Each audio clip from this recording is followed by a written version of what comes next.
everyone, Leani Lopez here with another episode of I Got Nothing, a podcast for exhausted writers. I am joined by a fellow exhausted writer. Please introduce yourself. Hi everyone, my name is Carolina Cardona and I'm a science fiction, historical, and darkly romantic steampunk author from the Caribbean. I was born on the haunted side of Puerto Rico, I like to tell people. So I fell in love hard for the English language while I was living in another beautiful and haunted place, which is the city of New Orleans. I majored in English literature. I have a master's degree in comparative literature, and I also have a non-healthy fascination with sentient robots, Japanese anime, and Tim Burton. Who doesn't? I worked as a journalist for a long time. Some of your grandmothers probably read some of my writing as I worked in a magazine called Vanidades. So go ahead and run to your grandma and ask her about that if you are Hispanic at all. And and after that, I moved on to luxury magazines and regional magazines. I worked at Ocean Drive in Miami Beach. Had a fabulous career there. But creative careers tend to be a little mercurial that way. I had stints also in marketing and travel writing, a little bit of TV, and I'm currently working as a marketing creative here in South Florida, where I am physically. Mentally, I could be anywhere when I'm talking to you. I could be in York or in Tokyo, who knows? Most of the time, I try to stay in Key West and try to forget everything. But yeah, very lovely to meet you guys. And lovely to have you on, especially as another fellow Puerto Rican writer. Yeah. It's amazing because I know for me growing up, not really any major Puerto Rican writers that I knew of off the top of my head. Yeah. And in 2024, I ended up getting an invite to join the first Puerto Rican authors from Connecticut panel in Hartford, Connecticut. And most amazing experience of my life. Yep. Most amazing experience. And there was like 12 or 13 of us. And the host, or, the MC who ran everything and organized it, she was like, did you guys think you were the only ones? And we were like, yeah. I'm curious, were there any particular genres? And we will discuss why this is important. Most of them were nonfiction and personal. Gotcha. Their personal stories, which tracks and was really wonderful to listen to. I think I was the only one who bounced around a lot.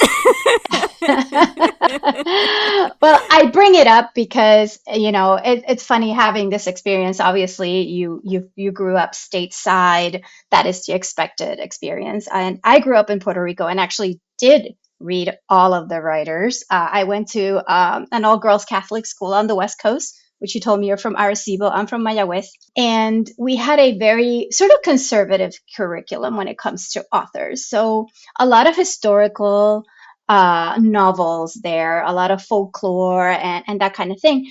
But by the time when you're talking about very very conservative curriculum, by the time you get to the 1930s, 1950s, you're basically kind of reading the same story over and over again. If it's a sugar cane and then and there's the plantation and the workers and you read that story in Puerto Rican literature, in Colombian literature, in Venezuelan literature, in Dominican literature, it starts to kind of all echo the same way. And genre fiction was not something that we studied at all. It was kind of looked down upon. That attitude has since changed. But that's why I asked you, because if when you were there, what was your impression of the work that you are seeing from, the authors from where you're from? It was very healing because a lot of the stories was about growing up and not being able to share your emotions. Yeah. And being told to nope, just put it aside. Nope, we don't talk about that. Things like that. We don't believe in depression. No, not at all. Yeah, on SNL, and Pedro Pascal was like, don't do that. Yeah, that's essentially what it's like. And and that was something clicked in my brain, listening, because, I have my own experiences, but I've been on my own for a while now and dealing with my own anxiety and things like that. And so I'm like, oh, this is deep. This runs so deep. Oh, yes. And we don't talk Yeah. about it, but And it's, we don't talk about I it. think we're starting to. I think, and this is what Yes. happens with everything when you don't talk about something for a long time. When you start talking about, it, you kind of can't stop. Yeah. So yeah, and that's a good thing. A lot of people are kind of relating to each other from different backgrounds, but like you're saying, also sharing those things in common that can be absolutely healing is the absolute correct word. It was wonderful. It was so cool. And then I like reconnected with people I hadn't seen since I was a child. Like my god sister showed up and she was like, I don't you don't remember, but you were the flower girl at my wedding. And I was like, I do remember. Hi. Like like just like extended family as Yeah. always comes out of the woodwork and you're like, oh my God, yes, hi. Like it's just like literally everyone in the room was just like, oh hey. They're all related to you somehow. It was so funny and so on point. Oh my gosh. So, like me, you've been writing since you were a kid. You've been writing for a really long time. Yeah, girl, you beat me to it because when I was reading that you started at 10, I'm like, oh, okay, here we go. I was a late bloomer. I started writing at 13. Coincidentally, it was when we moved to New Orleans. I was, my dad had this great idea. What can we possibly do better to a sixth grader, great girl when she's starting that awkward phase of braces and her hair is doing weird things? Let's move her from Puerto Rico to New Orleans. And it's not even central New Orleans. You're talking suburbia, suburban St. Charles Parish. If any New Orleans or Louisiana authors listen to you, they'll know, it's not a county over there. You're in a parish. And so we moved to Destrehan, Louisiana. And, as I was there what we call in Spanish our English goleta, meaning, yes, I went to school with Spanish nuns. So English was taught. Was it a priority? No. So there was no Spanish being spoken in suburban New Orleans when I moved there. So I learned, that's when I discovered I kind of had a knack for language because I remember the day exactly that I started speaking English fluently and didn't stop. It took me 3 months, and as part of my linguistic, I guess, training, I started to get into these little novels. So back then, our schools had those big scholastic fairs. Oh, I miss those. Oh, girl, those were so magic.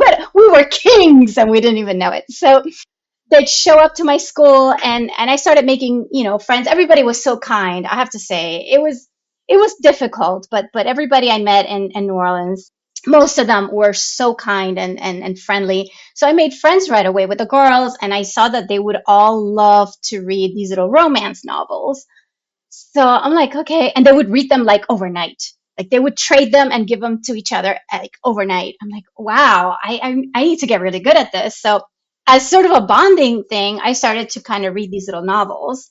And I found myself saying, wow, so somebody can just sit down and just escape their reality and dream about the cute boy in school and just going shopping. Because back then, 80s, 90s, it was about where we going to the malls and going to the movies. Yeah.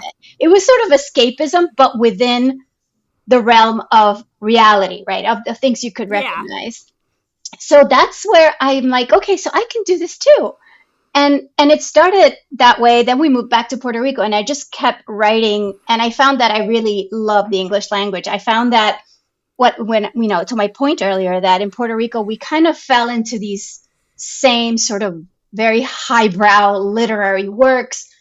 In English, people were reading Tolkien, and they were allowed to read Arthurian legends, and we were okay to talk about dragons and science fiction. So to me, that opened up a whole universe where literature just became a little more vibrant to me in English, despite the fact that I still think Spanish is the most beautiful language that exists.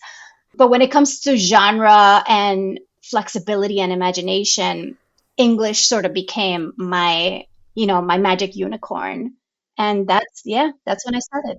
That's amazing. And because I started writing when I was 10, but like you, like the switch was really flipped at 13. Like that's when I Yeah, okay. started like writing like fan fiction and like getting into like fantasy and like watching all the Lord of the Rings movies. So we are a lot alike, like we were talking about What is it earlier. about? Yeah, what is it about that tween switch? Like, right? Um, you don't have power. You don't know what's going on with your body, and you hope maybe it's magic, but it's probably not. It doesn't feel magical. You hope you're like, maybe I'm getting powers. No, you're getting acne and probably anxiety and depression. Close enough, but Santa's here. but yeah, I think it's also that escapism that Yeah. like being like reality, I don't really want to think about that right now. So I'm not going to. And like allowing yourself to step out of that into something else. Yeah, it's sort of that experiment of how can I start writing a paragraph?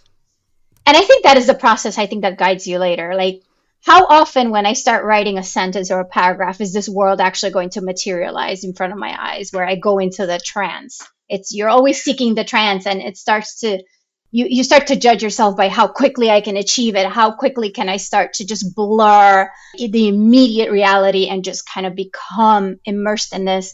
Yeah, so you kind of start it's like a little witch who decides to cast her first little spell and Yeah. she sees how it plays out and it's just like a little spark at first and it's addictive and it carries you through even now adulthood for sure.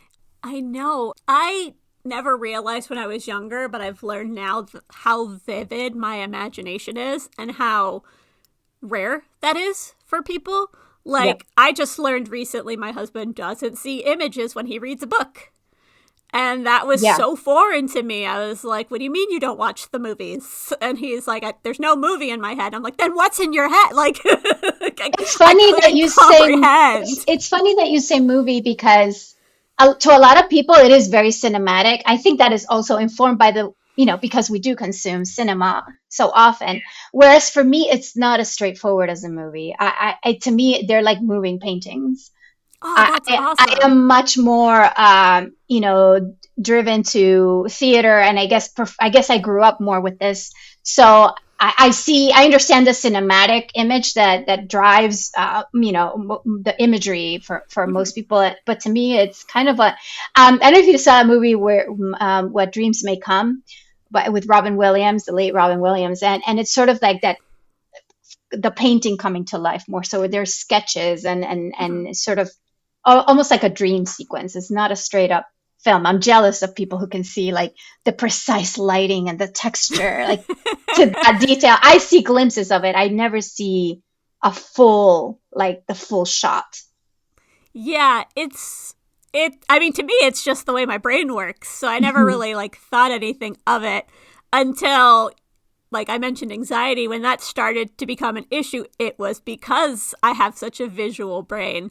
So Yeah. it wouldn't necessarily be like just having the thought of something bad happening or something, could happen. It was having the thought followed by a movie showing Yeah. what that bad thing could be. And it's taken Storyboarded and shaded. Yeah. yeah, Yeah. exactly. And it's taken a lot of years to like turn the film off when that happens Yeah, and be for like, sure. I didn't buy a ticket to this. I don't need to play this right now. Oh my gosh. Yeah, it's a struggle, but it's the curse of the talent. I guess those things would be linked in your head. It makes sense. Yeah, and the times where I had writer's block and, couldn't work on anything, it's because the movie theater was closed for business. Like it just was not operational for whatever reason. Uh-huh. And but getting into that flow state, like when you finally are like got the pen on the paper and the words are coming and like suddenly you blink and it's like 3 hours later, Yeah, like that is the best. that is the best. That's what we all chase, I think. That high of it, of course. Yeah, yeah. And well, speaking of writing, are there any, little rituals you do or things you practice to kind of get yourself to that flow state or, get yourself writing? So it changes from moment to moment and for every phase of my life. I've written hundreds of tomes. that will never see the light of day, but they were my workshop. It's where I experimented with language. It's being somebody who studied literature, obviously, the canon is still, something that I carry with me always, not just in English literature, but also with our great late 19th century Spanish and Latin American authors, modernistas. So I do have that baggage. Also studying, comparative literature as a master. So you get into like Russian formalism and Romanticism and Gothicism. So all these currents kind of live with you if you let them. But then once you get into the situation where you're a working person and then you're a working mother, everything is, all bets are off. And I know for my actual published novel, which I published independently, being the brilliant planner that I am, I published it during the pandemic, 2020. And I did it because it was finally a time where the kids were old enough that, they were not little. And while I was putting one to sleep, I could type on my phone. Does that make me the world's greatest mother? No, but it actually got me to finish the book. Yeah. So I had those late nights where it was just me and the phone and typing away there. I barely have time to just sit in front of a desktop or a laptop and I'm not getting some kind of request or interruption. So for the ideas, which is always like my favorite part of it, is I go biking. I take long drives. I drive to Key West a lot. Anything that's travel related. I've been going to Japan for the last, I would say, 6 years in a row. This year I went to the UK. So those trips, while I can't necessarily sit down and type away, I am taking in and drinking the ambiance, the place, the just feeling the air and letting these buildings and these echoes kind of talk to me. So I kind of try to absorb all those things and then try to synthesize an idea from them. But rituals, when you study, the greats, and someone like Ernest Hemingway, who used to live, well, his ghost still lives about, a couple of miles away from here, lecture a woman that they need to sit down and punch out copy for 4 hours. I like to remind him that, Papa, you had your own cottage and someone was bringing your food for you, probably washing your underwear. So I will not listen to advice by certain demographics that had all this help, because really respect. No, I am not the sit down and at the dawn and write for 3 hours, no matter what it is. You'll never hear that from me. No, never. I write it on the fly. I'm writing on my phone. I write it on a napkin where it strikes. That's it.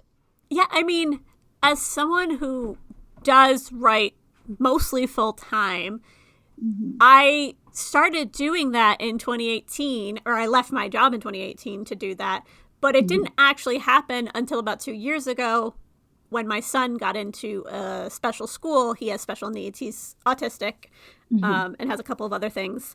And so prior to that, he was in school for a bit, but then I had to homeschool him. So leaving my job was actually very serendipitous, because within months I had to be home with him, or like within like 2 years or whatever. I was home with him full time.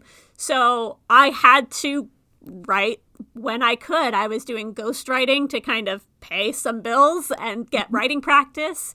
And I would have this 3-hour period where he was in his therapy or doing something else, where that's where I wrote. So I kind of developed this really frantic state of writing, because that would be literally the only time, because by the time he got into bed, I was like toast. I was done. Oh, you're done. Oh, no, like totally done.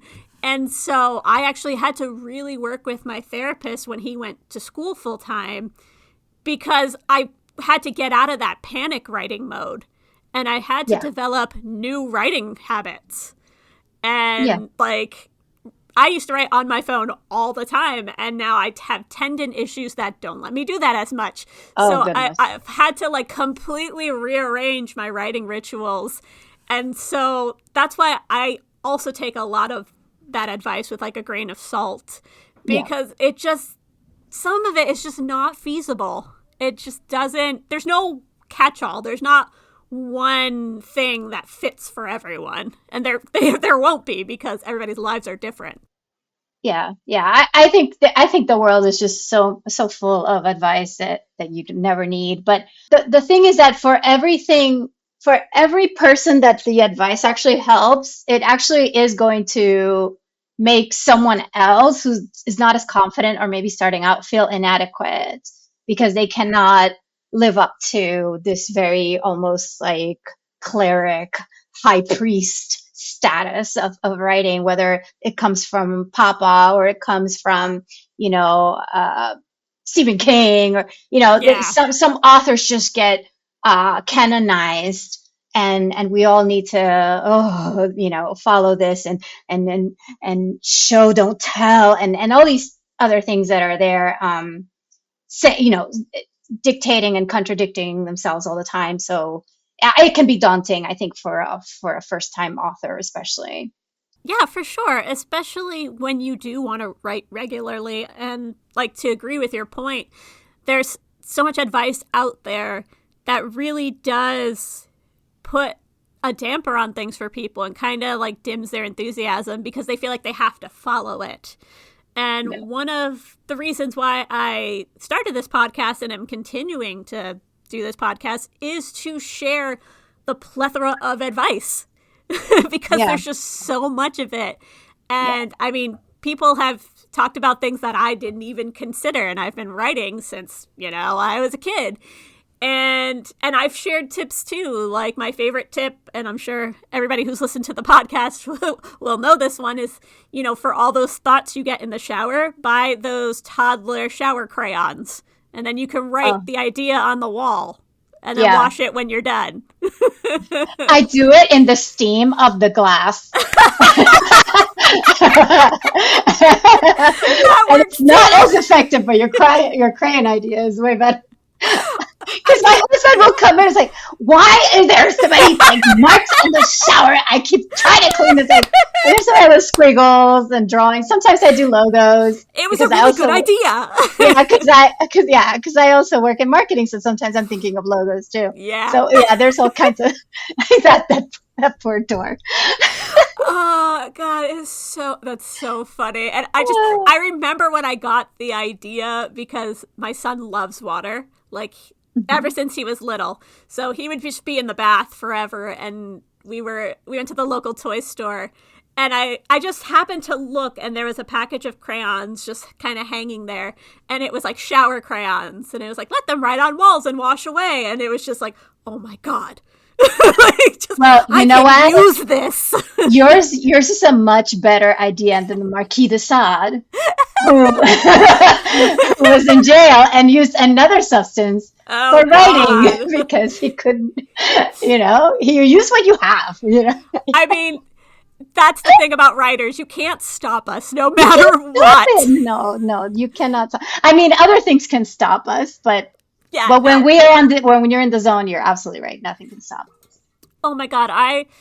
A couple weeks ago, like during the winter, I was finally like in the flow state. I was between, because I got sick and I was like between illnesses, and I had been writing for like a good like 20 to 30 minutes, and I was like, yeah. And then somebody rang my doorbell.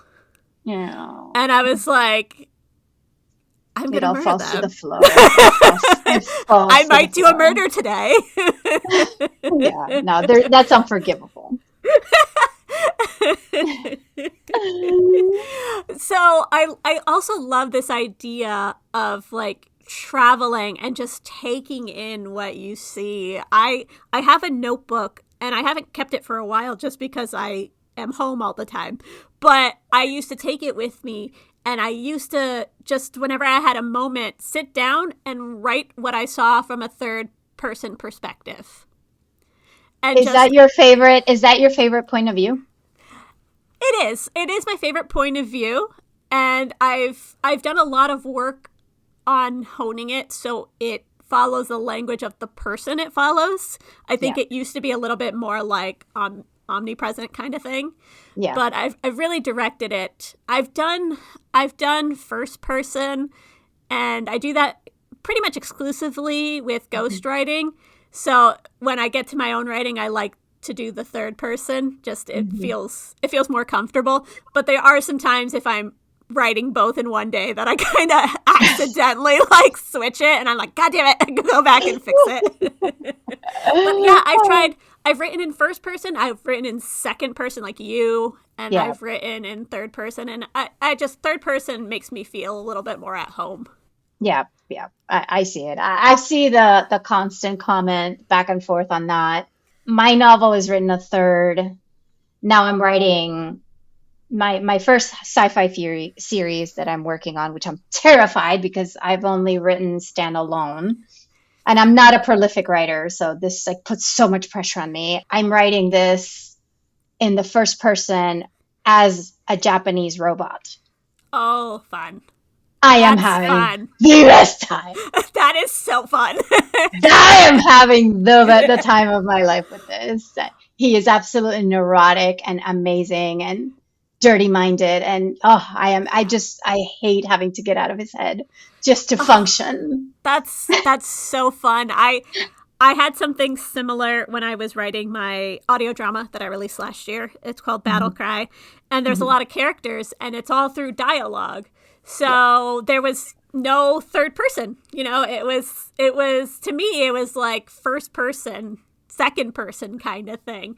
And wow. it was so fun. Yeah, It was so fun to just like dive into this one character's head and then switch to the next person who yeah, is completely different. And like I found myself like writing lines a certain way for someone, and then when I would go to a different character, it's like complete opposite. And it was so fun. And then also just afterwards having my friends act it out, we just had a blast. We had so much it's like fun. a little multiple personality vacation. Yeah.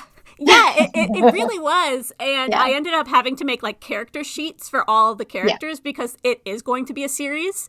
yeah, And also when you're doing it in that format, you want each character to stand out. So I think it also developed my character work a lot better because I had to give everyone a distinct voice. yeah. Wow. Yeah, Yeah. that is an undertaking. Yeah, and if I had known how hard it would be, I probably wouldn't have done it, so I'm glad I was very naive. Oh my Lord. But like after I finished working on that, I went back to this novel that I had been trying to write for a while, which is the first book in a romance series, but each book will follow a different character. Mhm. And because of that work, it changed how I approached my characters in like the rewrites. Yeah, And the same thing, I was like, no, they all have to have their own distinct way about them. They have to have their own distinct thing that they do. And I've always been very character heavy in my work, but doing Battle Cry just like upped it to like another level. And I just love character work even more now than I used to. so you have a dossier for each one, Yeah, and a I do. yeah, a character progression, and Yeah, yeah, it's like they're each individual novels. You're kind of writing individual novels within the novel. yeah, and I mean I am working on season 2 now, and I, for my own brain, had to write a summary of what that character went through in the last season so that it Right, was right. like consistent. So Yeah. like all my actors like, "Oh, this is great. You're giving us so much to work with." I was like, "No, I'm giving you my notes which you just happen to have access to." I'm giving myself everything to work with. Yeah. I mean, yours just sounds so fun. Just like complete, like total difference from your life. Just like completely different environment and character. That just sounds so fun. Well, it's those times when I am out of my reality, when I'm on a bike, where I'm in the pool, when I'm driving to Key West, I am not in my space, working on marketing for other people or solving problems for other people around me. I get to step out and absolutely be my own person, and I think that's what's required, for the writing process. And in the past, I was just able to take little. That's why I'm not a fast writer. I have to take little moments to do this. So when I have an extended period of time that I can dedicate to that, I'll try to take advantage of it. Yeah, and I mean, for all the stuff that I do, I am also not a fast writer. It takes me a long time to get a project out. I mean, ghostwriting, that's different. There's a deadline, somebody's waiting on that. and Yeah. it's very formulaic. But for Yes. my own stuff, it takes a while. It takes a while because I just want to sit in that world. That's what it is. And I write for a living as well. And again, I'm contending with deadlines. I'm also in a collaborative environment. So like you, it is another environment. There are another set of rules and another process. And you really don't, your process is the deadline. You have to meet the Yeah. deadline. Yep. And but like you say, it and then maybe it doesn't to you as much, but it exhausts me Yeah. writing. My writing job exhausts me for my author job. So that's also something I think that contributes to me being so slow. If I had more, maybe a mechanical job where not as much thinking is involved and Yeah. analyzing and intention, I could probably be a faster writer. But by the time I'm done, at the end of the day, I'm like, get me some wine. I want to just have passive entertainment and just rot TV and like, I'll watch a lot of anime, but even then I'm so mentally exhausted. Like I'm not ready for something I need to invest a lot of time and into Yep. a characters. Like, give me Yeah. reruns. I mean, my author job makes me tired for my author job. Like, your, if, your problem is twofold. yeah, it is because I mean, just the other week, because I had been sick on and off since like October, and Oh finally, goodness. like, end of February, middle of February, and all of March, I was finally not sick. So I was like, oh, thank God. And so I think there was like 3 days where I wrote pretty much from the time my husband and son left in the morning to the time my son got home. So like about Mhm. 6 hours. And then Yeah. I wrote for Nice. like another 2 hours on top of that. And I Wow. did that for like 2.5 days, and then I was like, I can't touch a pen for 5 days now. Like it was just like so exhausting. Yeah. And I kind of have that like that guilt of resting because it's my dream job, but also you can't be creative 24/7. And so No. there'll be days where, I mean, like Monday, I was like, because my son had spring break last week, and Monday I was like, cool, I'll get back into my routine. I was like a vieja. I just spent the day in an armchair. Like I did not move. I watched Golden Girls and did puzzles on my tablet. And that was But it. that's the thing, and I don't know if it's the same with you, but when we were talking again about writing and advice, and the reason why I say you can't really give writing advice is because it's almost the same as relationship advice. You're in a relationship with this book and these characters, and the craft itself. And I find that there have been periods of my life where I am most productive when I am the busiest and I'm supposed to be doing something else because Yep. writing is almost like my forbidden lover. So that is Yeah. when I write the most because I'm doing something bad. Let me do something bad and write. But then if I were that this is what worries me about when when I finally stopped this job to dedicate myself fully to writing is like once this becomes my job and now that I'm working with an editor who has expectations, who has deadlines, who's waiting for content from me, now other people depend on it. Am I going to start hating this because it's a job now, and Yeah. I can't look at my side piece like my spouse because it's my side piece. Once you make it official, I hate it. I took all the magic out of it. Yeah, it's not wrong anymore. I hate it. Wait, you mean I get to do this? Oh, please. I have to do this now. No. Oh, wow, mood. Yeah, that tracks. Yeah.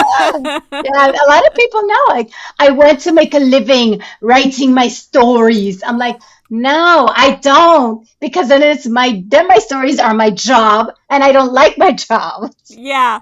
And Eh.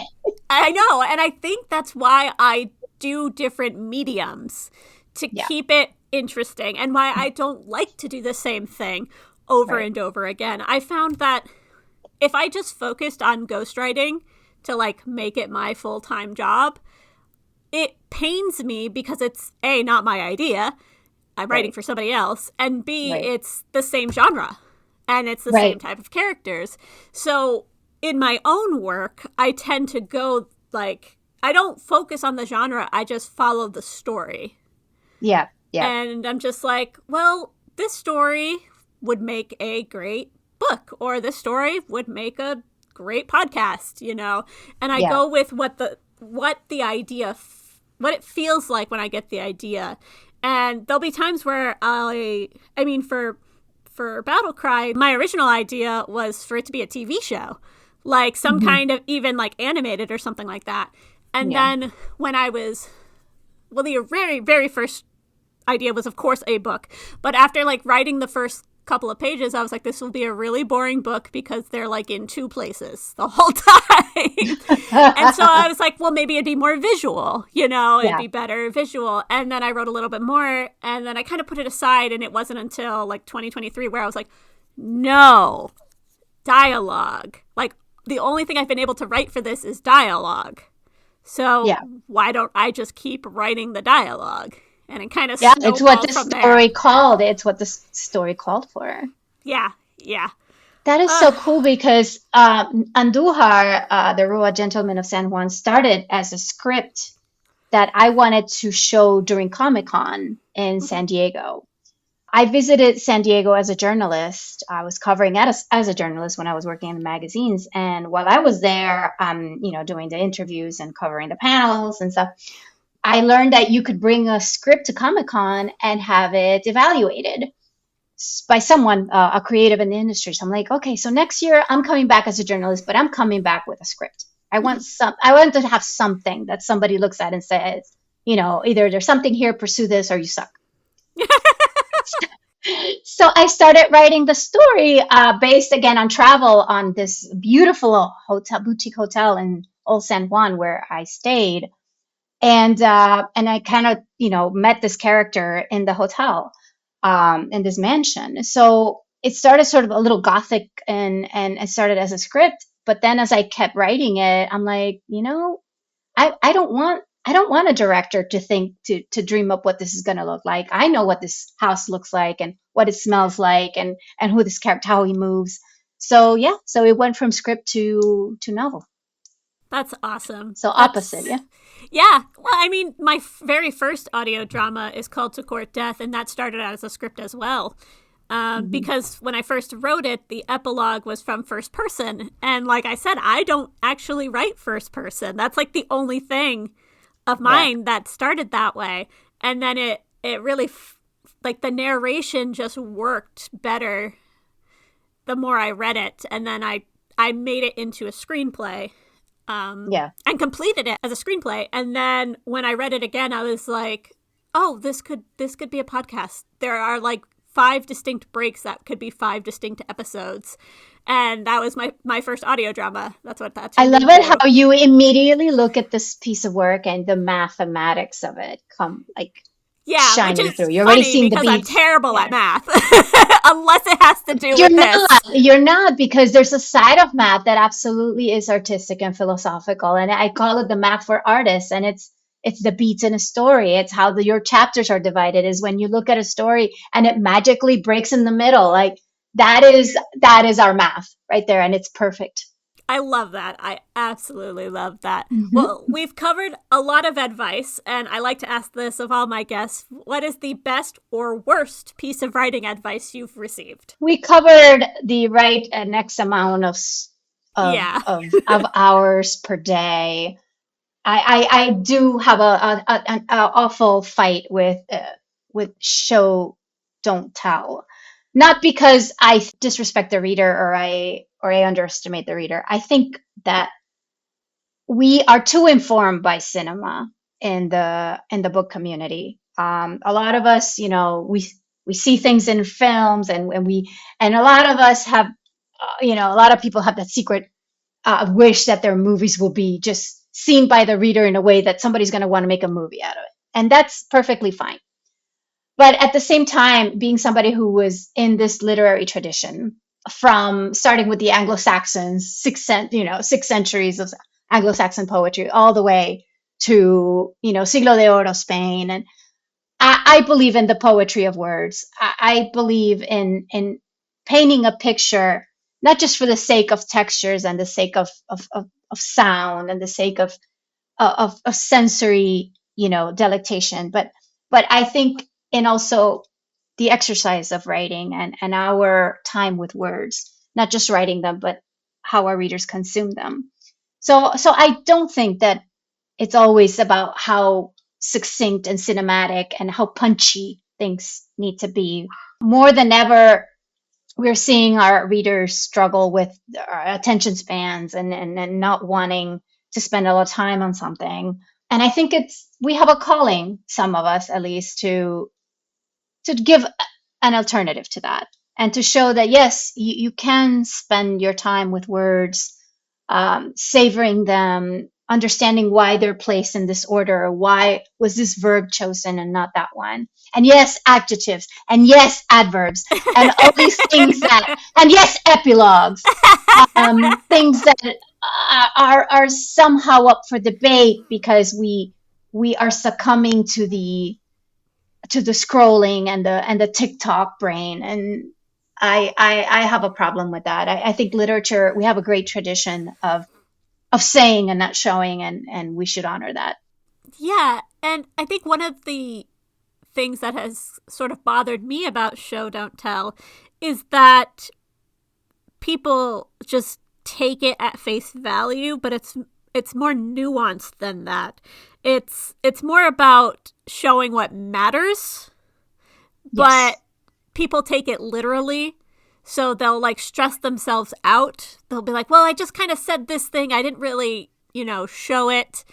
And I mean, to me, that's fine. Like as an author coach, I've had a lot of my notes have been like stay in the moment rather than show, don't tell, Yeah. because it's more about the emotional beat of the Yes. scene and what matters. But I've read so many books, and I've been reading regularly because I joined a book club, which has been amazing. And I have come across paragraphs where I'm like, oh, wow, yeah, they really just like were like, this is what happened and moving on. And I forget you can do that. Like She could do this. yeah, exactly, because it's just been like hammered, like even like Yeah. going to Yeah. college for writing and like, listening Yeah. to other writers and things like that. And I'm like, oh, I was totally fine with it. I'm sure there's a lot of other people who will be. Yeah, and not to come off as combative, I will say the one piece of advice that has helped me a lot has been every scene has to advance something. It's not that I don't mind books for just that are just vibes. I do. I watch animes that are just vibes or movies that are just vibes. But as a writer, you can get really overwhelmed with your own content sometimes and not being able to discern because you know these people already, so the world matters to you. Their nuances matter to you. But that's writing. But when you're writing to publish, you have to think of the reader and not yourself as much. And that has been a really good guide for me whenever I get kind of lost in my own scenes as to what is this advancing, or what is this pausing? What is this doing to my character? What is this doing to the story? And be a little more ruthless about it because I can just be the vibe sometimes. But I realize that's for me. Writing and publishing are two separate things. Yeah, I had another author who said something very similar. It's like there's writing and then there's publishing. You have to look at them as two separate entities because they are. They are. Yeah. And I mean, this book I've been working on for nearly a decade now because it kept being put aside for other things. And recently I got rid of a scene that has been there for a while because the character in it had originally played a bigger part. But I had cut their character, but I still loved that scene. However, as I was reading it, I realized it didn't fit anymore, at Right. least not in this book. Like, it felt like a scene from a different part of the story. So let's be honest here. You saved it in another document because you're going You to use know it. I did. You I Don't did. delete anything. No, No, we don't delete. no. I have my scene graveyard and my character graveyard, and I will maintain that vigilantly. I have a document called info dump triage. Nice. And it's exactly it. It's you bring your info dump to the emergency room, and a nurse looks at it, takes its temperature, asks its questions, and you and you see what you can work with there. Because info dumps are they do happen to the best of us, and we try. Yeah. Sometimes they belong, so they have their place. Yeah. But we try. Yeah, absolutely. This has been an absolute delight, Carolina. I'm sure we can talk for like several more hours if I let us. Oh my God. We But haven't even started. Yeah. Where can people find you online? So I am on Instagram and Threads as The Tropical Eccentric. My website is carolinacardona.com. But social media is really where I am. I get notifications there. Email sometimes it doesn't ping me as often. So yeah, and currently Andujar, the Robot Gentleman of San Juan, is available on Amazon. The Spanish version of the story is available through Tazas y Portadas Portadas PR in Puerto Rico, which is a local publisher of the island. It was recently featured in a Women of Sci-Fi in Puerto Rico from the 21st century at the University of Puerto Rico. So the students there got to spend a little time with the gentlemen of San Juan and learn about 1898 and the Spanish-American War.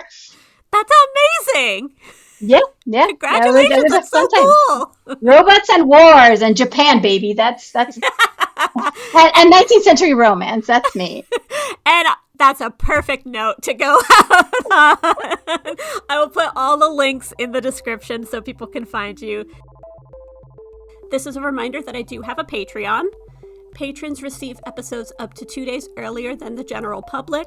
There are exclusive blogs and podcast episodes that are only found on Patreon. You'll also receive discounts on writing services, behind-the-scenes tidbits for Battle Cry, including access to our blooper reel, access to my Discord server, and shout-outs in future podcast episodes. So head over to patreon.com/Leani M. Lopez or check out the link in the description. Thank you again, Carolina, for joining me. This has been an absolute delight. Thank you. And we're going to talk later, girl. We are. Oh, yeah. Everybody else, thank you for listening, and happy writing. Oh, my